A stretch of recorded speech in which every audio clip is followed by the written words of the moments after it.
Hey guys, welcome back. Today we are going to be taking a look at Super Stardust HD, the next PSN game I'll be talking about. This game came out in 2007 from Housemark, a developer in Europe. I forget specifically where they're at, but the original Super Stardust was a game for the Amiga. It was sort of a shooter. I'm not sure it was dual stick back then, but I had some similarities to this. And so this is the PlayStation 3 sort of premier dual stick shooter, much like Geometry Wars. And I would argue that it's a lot better than Geometry Wars. Mainly because I find the depth and the gameplay to be a lot better. And the sort of single-player arcade mode is a lot easier to get into first, and then more difficult. Gets more difficult in a much better way than I would say it does in Geometry Wars, which behaves more like a sort of standard arcade game, where it tries to ramp up really quickly, sort of force you to keep coming back and put in money that you really don't have to do. So, the base game for this offers, I believe, arcade mode and planet mode. The rest of these are all DLC that they've released at some cool new modes. But for now, we're going to just be playing arcade mode. Basically, the main game has these 5 planets. They're all circular planets. You go around and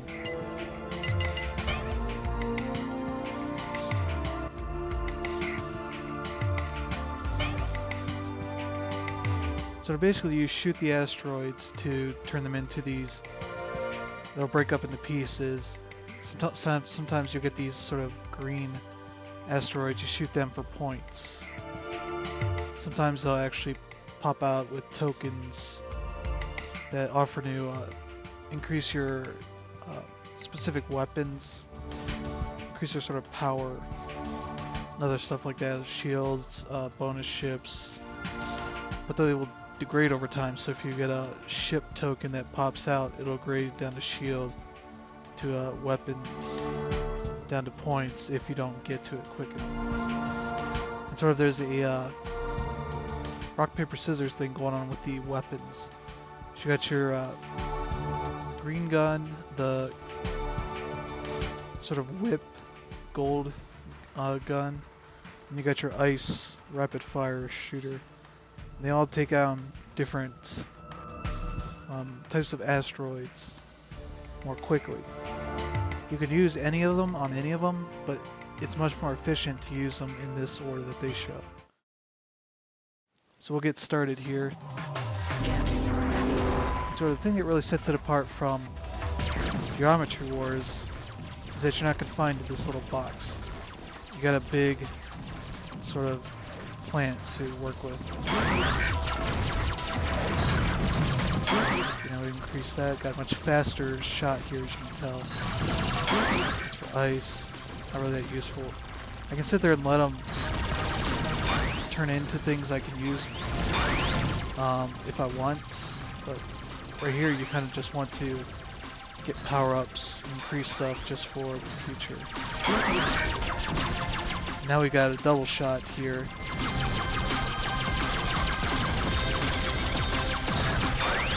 Now I just basically want to keep shooting as much of this stuff as possible. The other thing about this is that this game just looks absolutely gorgeous. It looked amazing back then in 2007, it still looks really good now. Just sort of the amount of detail they have on the sort of asteroids themselves. Just the destruction and all that. And I've heard good things. Usually at the end of the level you have this sort of thing pop up where there's enemies. A certain amount of enemies left to kill.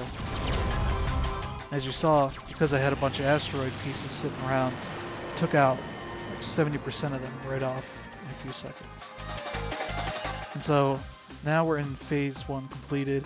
It goes over my score. If you finish early, you get bonus points and all that sort of stuff here. Typical sort of arcade score stuff. Now we're going to move on to phase 2. All those asteroid pieces that are left are still going to be there. And now it's going to be new things dropping. So now I've got these sort of heat-seeking drones that'll come after me, but I can just sort of hold the right stick behind me as I run by. Okay, here's another interesting aspect of the gameplay. There are these sort of hexagonal spots showing up. These are asteroids that if you keep shooting and destroying them, at least to a satisfactory point, they'll keep dropping down, counting down. When you get to the final part, there's just an asteroid with all green pieces. It breaks up into a bunch of extra points and power-ups, which is really a good thing to be doing.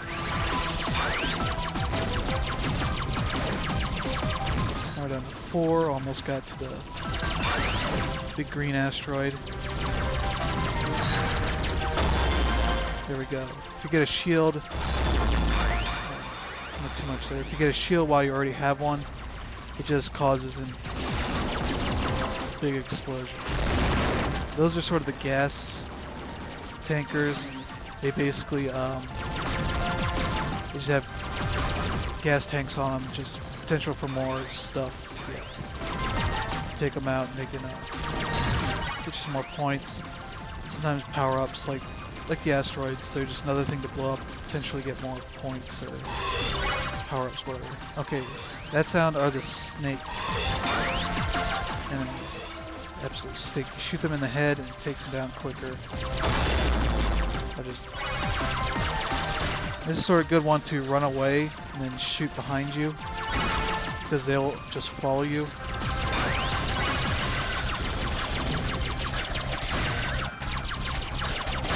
And then you can just sort of take them out that way. Here we go. We're done. Just in time to get some extra bonus points. Yeah, so we're doing pretty good so far. And just the more time you do... Okay. Another good mechanic is the boost. You just blast through anything invincible. Powers up, you can do it again. If you do it through, I believe point coins, the point tokens, it increases their, you can sort of get like a chain going. That sort of stuff. A lot of ice. I need that just yet. Bombs can help you take those gas tanks out. So surprised I've lasted this long. I haven't played this in a while.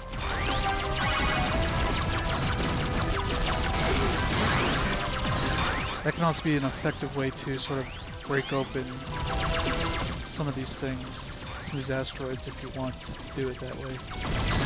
That's sort of one of the things I really like about this game, is there's sort of a variety of tactics you can use to get through this.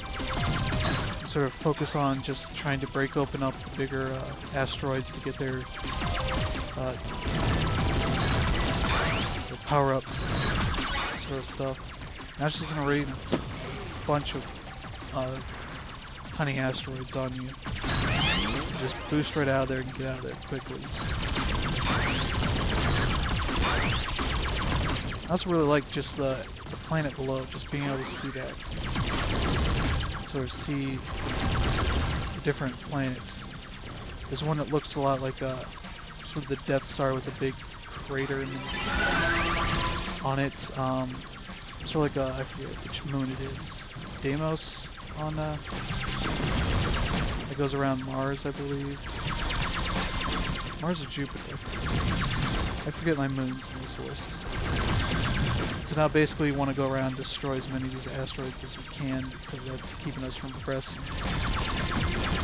Triggering the end scenario for this phase. Got some more asteroids. Those guys will just help take out these asteroids. And I can feel the rumble from every single asteroid they're hitting. Okay, these are going to get destroyed pretty quickly. They're just running into everything. There's the last one. Yeah, making good time. Until the longer you stay alive, the more your multiplier keeps going up, you get better scores. So now we pushed over 1 million here. Which is decent. I mean, if you go onto the, we got a bunch of snakes coming. Yeah, I don't like the look of those things because it looks like centipedes without their legs. I don't like it at all. And I know there's a really hard trophy for getting through, I think 12 of those point tokens in one boost, which is hard. I believe you basically want to get one of those sort of big giant green asteroids, sort of boost through that once you've exploded it. Because these things will follow you. The tokens will. So it's one nice thing, but it's also a matter of sort of getting everything to line up just right.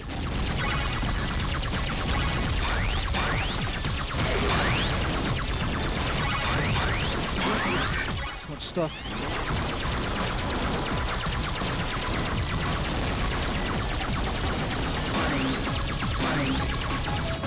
Got a bunch of bombs now.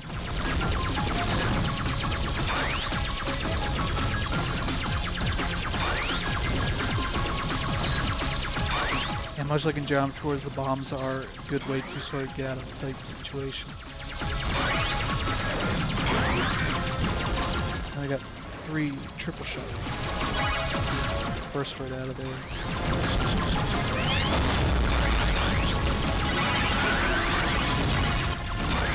Now here it just lines these guys up in a line. Oh, now he died. We lose our multiplier. We get a little bit of invincibility to get back on our feet. More of those snake guys coming. Now this is really good for them because now I got triple shot. I have to take them out a little bit quicker.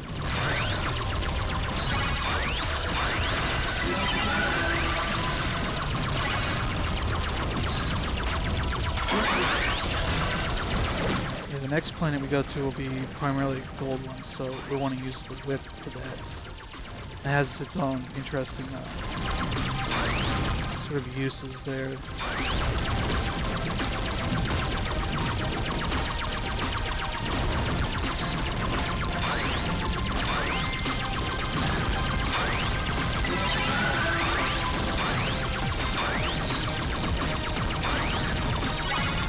And the thing that I like about it is that sort of a good campaign, getting through all the levels will take you a good, I want to say 30, 40 minutes.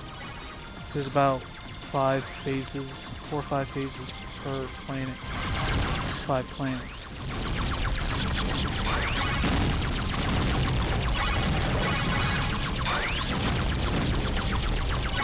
I don't have to worry about those guys. They'll just die on asteroid pieces that'll fall. Giant asteroids.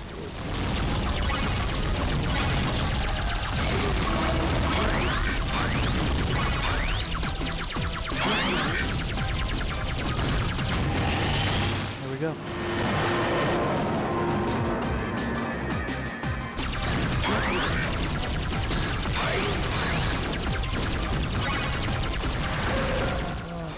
Okay, boss is coming. I'm gonna clear out some of this debris.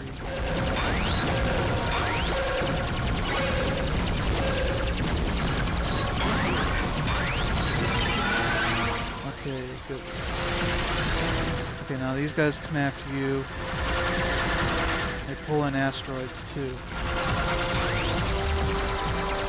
Now he just shoots out bullets. Oh, crap. He's pulling in asteroids, so you have to be careful not only try and shoot him. There we go, got that last one. Give us a quadruple shot now. Oh. That's why you want to take out those asteroids as quickly as possible. Now we just get to shoot this guy. When that happens, you take out one of theirs, start shooting out bullets. You also do that if you just take too long. That's a good way to tell you're making progress. There's also the damage bar down below. Now we're close now.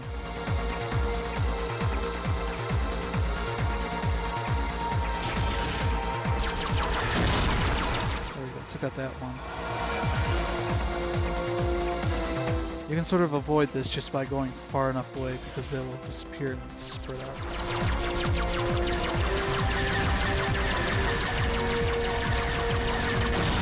There we go, he's done. I get some really nice explosion right there. Yeah, this game's got amazing sort of particle effects, special effects, and all that sort of stuff.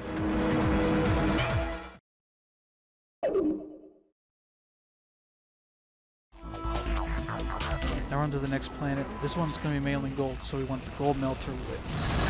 It just sort of melts it down really nicely. Really satisfying weapon for this. Oh, we got another one of these, so this will be pretty easy because we got the gold melter leveled up a bit.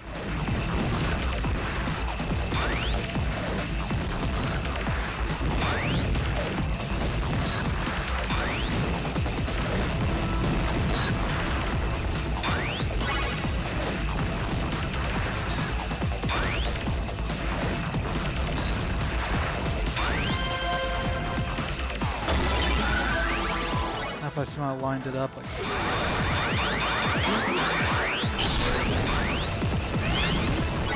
not sure. Okay. Something like that. It's kind of hard to do, right?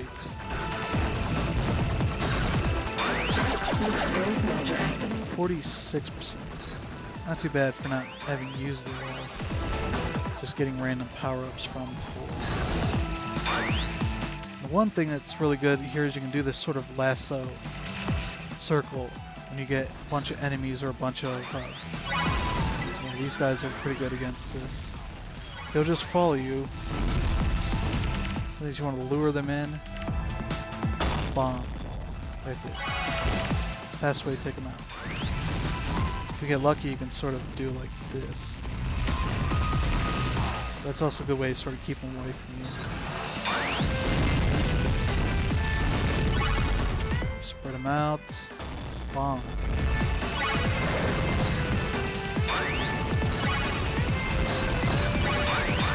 Yeah, when they start raining in like the tiny asteroids, these guys are annoying too. Saucers. If you don't take them out quickly, they'll sort of rev up and then shoot right at you because they're basically saw blades on their sides. They'll just take you out one shot if you let them do that. Okay, final stretch. Just two of these things. Not too hard. But yeah, sort of the fun is sort of learning sort of all the intricacies of the weapons and worlds and the enemies that come up. Because you're not going to be able to get through all of it your first try. It's going to be many attempts. The good thing about the arcade mode is you can sort of start. I've unlocked this level on this particular save, so I can just start from there the next time. So you don't have to start all the way from scratch. You don't have to start from the part of Geometry Wars where there's one guy a bit further in.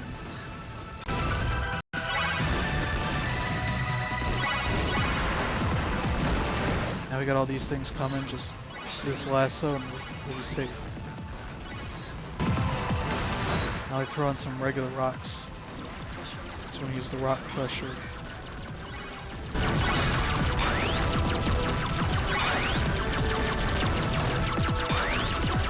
The good thing is we powered this up enough.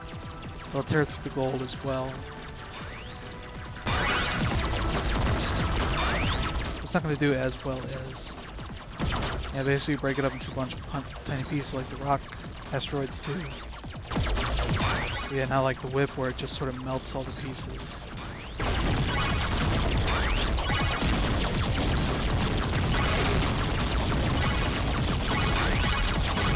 Yeah, once you sort of upgrade a weapon all the way, every time you collect that power up, you go into sort of an overdrive mode on it. Sort of get sort of faster, more powerful shots coming out of it for a little bit. I'm not sure how long it is. Maybe 10-15 seconds.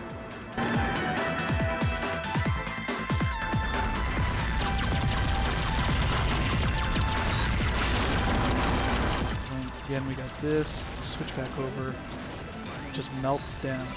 Really nice feel to that.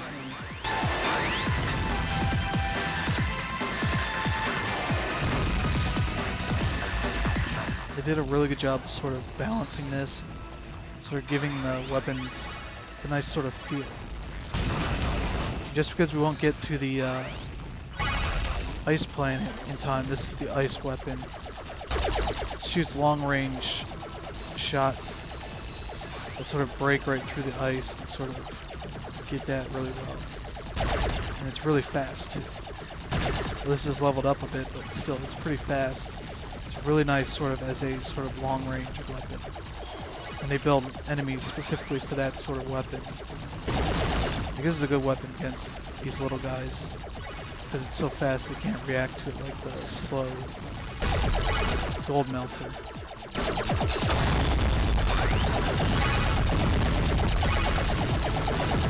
So yeah, you can just play with this the entire time if you want. If you want to have like a challenge of your own. You know, play it like this. See how far you can get on just ice.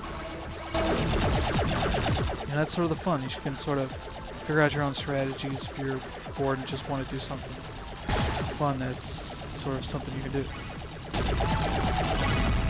Come in. Cool.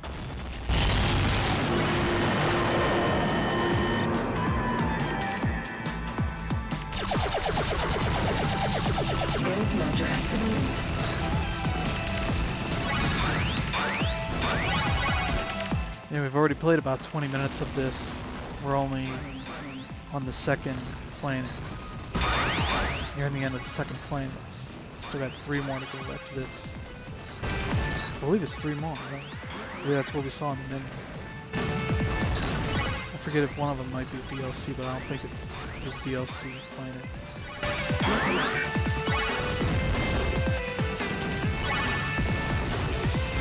So yeah, I'm just going to have to bid you guys goodbye as I play this for a while. Other things about this game, it's $9.99 normally. Goes on sale on occasion whenever Housemarque wants to have a sale. DLC is a couple bucks each, I think. It had some really cool modes. I'd suggest the solo pack more than the team pack. This team pack is all just local multiplayer only, but if you have friends you want to play with, let's offer some interesting things there. What else? Sports custom soundtracks. This was actually the very first trophy game for the PS3 when trophies were first introduced. This is the very first game to get trophies. It was very much one of those sort of big platform defining games.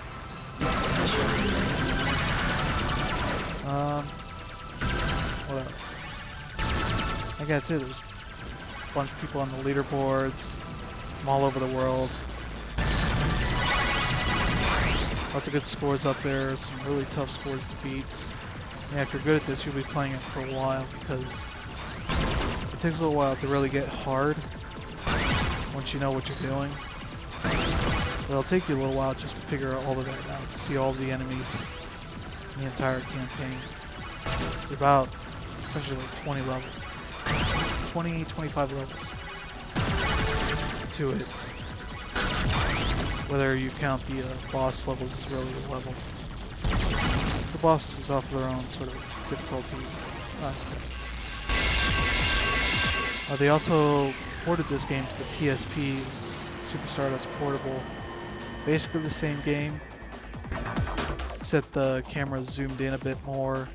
I'll probably show that later as sort of a video, but it actually works really well on the Vita because you can remap those to the right stick, the aim controls, shooting controls, and it works really well that way. So that obviously that's a better Vita game than a PSP game, but it's still basically this game with an extra mode that was eventually sold as DLC here. It was like $2. It's called Impact Mode. Boss coming up. Yeah, I'll have to bid you guys good day.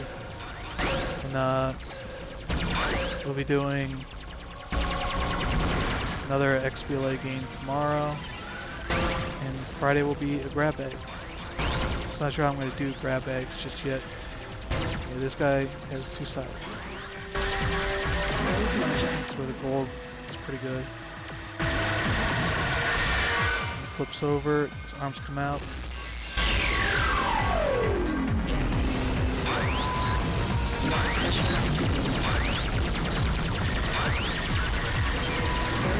Alright, locks you in. That one just killed me. Yeah. There we go. Game over. Don't need to do that. Stardust. Yeah, options. Oh, they added a ship editor. This must come in one of the updates or one of the DLC packs. That's cool. I didn't know they had this at all. Yeah, statistics. Yeah, it's just for this one. I don't think I have my save on this just yet. I had to recently sort of re-download everything so my saves aren't all up to date. But yeah, I put a ton of time into this over the past couple of years. It's a nice game to just come back to every once in a while, play 30 minutes to an hour, and just remember how good this game is. So yeah, I'll have to say goodbye to you guys, and I'll see you next time.